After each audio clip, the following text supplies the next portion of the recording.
So it won't be long before the first volume of The Psychology of the Machine is published. Is that right? Yeah, end of April.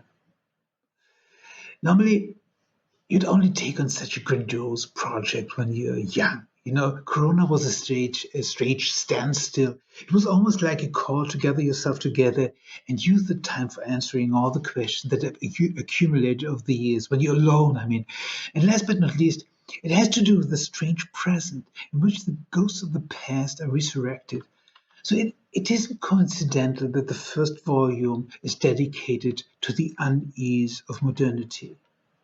Yeah, that was a shared feeling. We talked about the details of the book.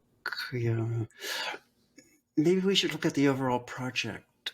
Why is it necessary to deal with the psychology of the machine? Isn't that a bit of a contradiction?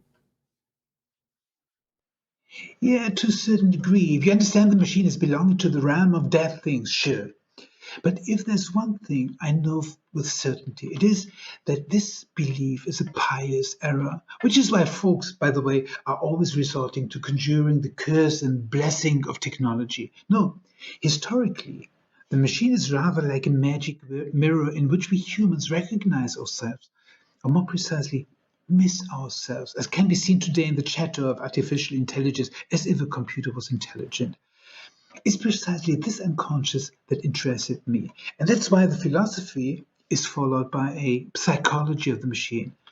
To put it another way, one understands oneself as as something else, an alien in your Levinasian understanding. Yeah. Yeah. Hmm. Okay, so in the early drafts, you brought this Nietzsche quote to my attention. It was a way of helping me understand how this turn in your thinking came about. Who was a psychologist before me among all philosophers? And were they not rather high impostors or idealists? There wasn't any psychology before me. Yeah, the wonderful quote.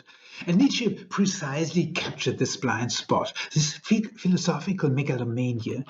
There's this other wonderful quotation from him that's dedicated to the love of the furthest from me, Fernstenliebe, and which really affected me deeply. And here the question clearly appears. He says, higher than love to your neighbor is love to the furthest and future ones. Higher still than love to man, it's love to things and phantoms. Higher to the love than man is high the love to things and phantoms. This actually means that unconscious, which forms us but doesn't appear in the collective horizon of thought. I remember when you first gave me this quote. It made such an impression on me that I often referred back to it. Do I advise you to love your neighbor? Better still, I advise you to flee your neighbor and to love your distant neighbor.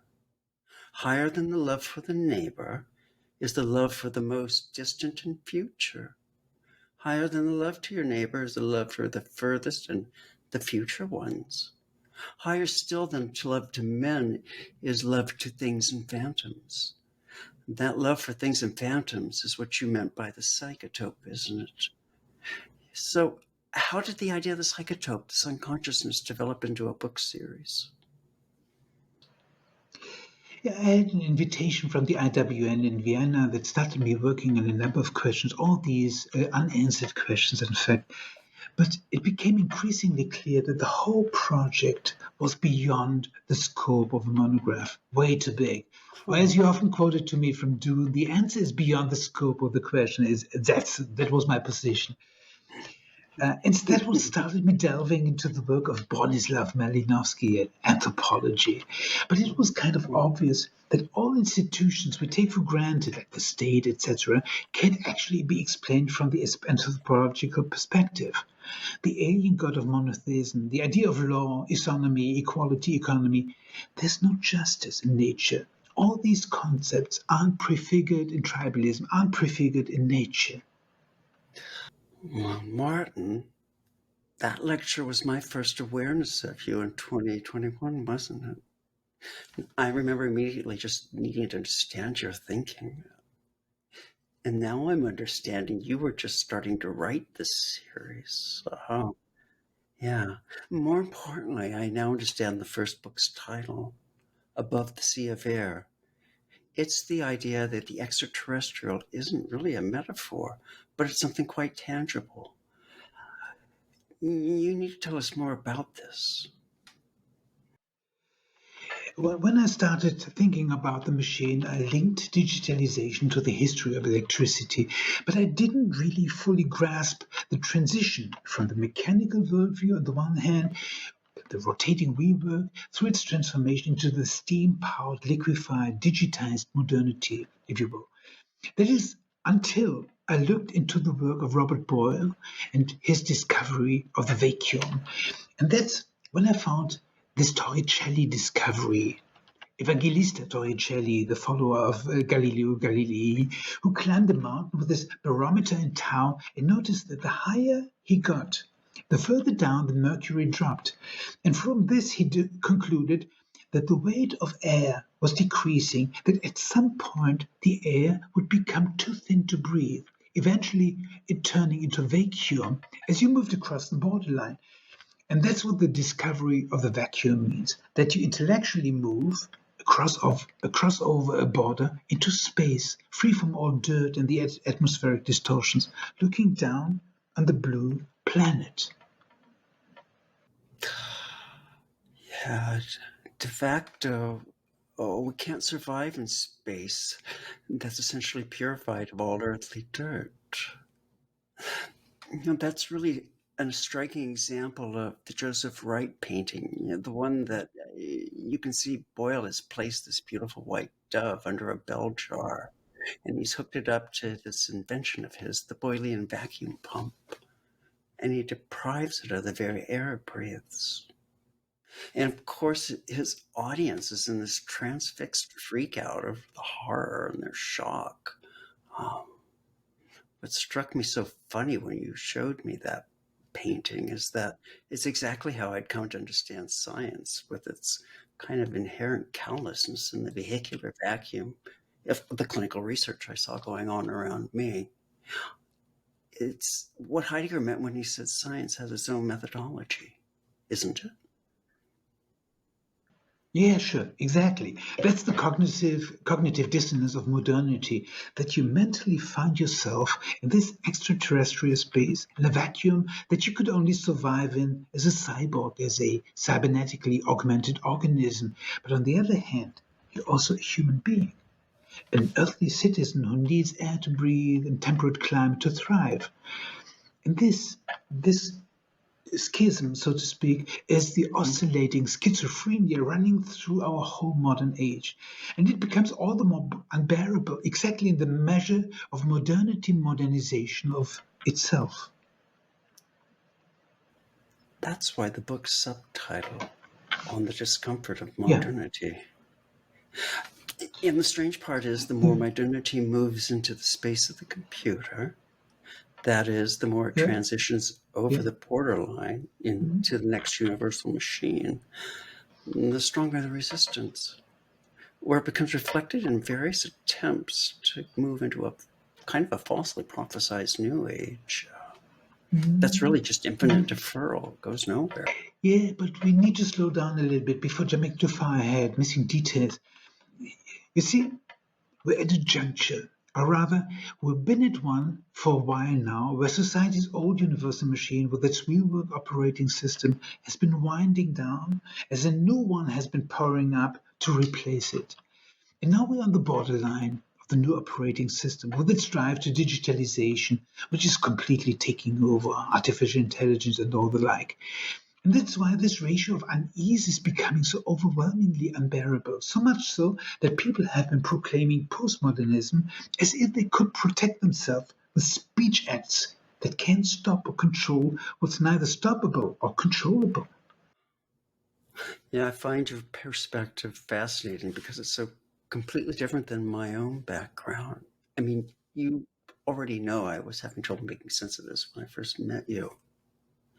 On the one hand, there's this unquestionable progress of bringing these old indolent social problems under control and slowly curing them, which is great.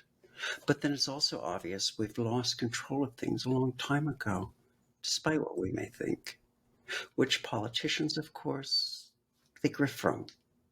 It also means that we can't return to some paradise fantasy of the natural world, nor the carefree, softened memories of an earlier age, because they really don't exist.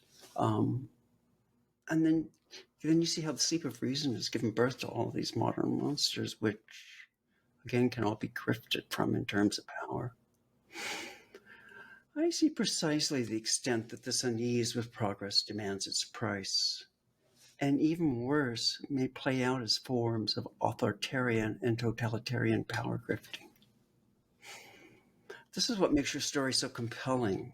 It's the psychology of modernity's unconscious outsourcing, of being unable to recognize yourself in your own creation, and that these zombies appear. Yeah, the zombie that moved me really deeply. Maybe that if you take the modern driving forces into consideration, you have to deal with the uncanny, with the zombies, or more precisely, the unconscious. In this sense, one could speak of the emergence of the unconscious from the spirit of electricity. That's perhaps the greatest insight, namely that one must understand the respective universal machine as the collective unconscious. Nowadays, this can be almost grasped with the hands because one does not like to make friends with the future. One takes refuge in morality, the past, and in apocalypse. I must confess, I found the video you sent me from San Francisco absolutely adorable. Elderly gents and ladies draped in penitential robes in a quiet circular procession, uh, announcing the impending plagues of climate change, heat waves, famines, floods. It immediately made me paraphrase Nietzsche. He who fights with fossils must be careful not to become a fossil himself. Hmm? yeah, yeah, the Thousand Grandmother March. Yeah, the cognitive dissonance is sky high in its unease, isn't it? Grandparents wanting to save the environment for the grandkids, but they don't want to stop traveling to see them. Sadly, some of my older peers just want to indulge in saving the world for the upcoming generation. But when it comes down to doing anything and things seem too complex or simply too painful, they don't really do anything but protest. Um, let's get back to your book series. What's the other books got to do? What do they deal with? The second volume jumps back deep into the beginning of modern anthropology to Bronislaw Malinowski and his Trobrianders, Melanesia, in fact. This is where I bring us aliens into relief as our ancestors, the weird Greeks, how the culture has spread to all corners of the world invariably, and why our invocation of the human, all too human, doesn't lead us any further, thus strengthening the necessity of turning to the psychotope. Only by this means we can understand such phenomena as money, interest, law, equality, etc. So the Trobrianders had nothing of these. Yeah?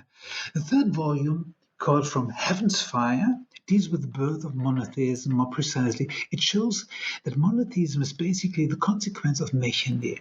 It discusses what you frequently say about religion being a machine. In this respect, it's no coincidence that Jesus claims his kingdom isn't of this world and that Valentinus imagines a foreign god, an alien god. Volume 4, titled Sham Production, that's about economy in fact, deals with the logic of delusion. These 4 parts are already written. There will be a 5th part entitled Power Word, which deals with the question of political power, and at the end of which I take up the idea of the alien logic again. And including the philosophy of the machine, that makes a series of 6 volumes, yeah? Yeah, it's a long book. And that's one we've pretty much finished translating into English, and that should be published soon. Yeah. It's that final volume I'm waiting on because I think it'll answer all those questions I keep asking you about, like authenticity and the post-truth age, and then what ethics and spirituality looks like in a post-atheistic world.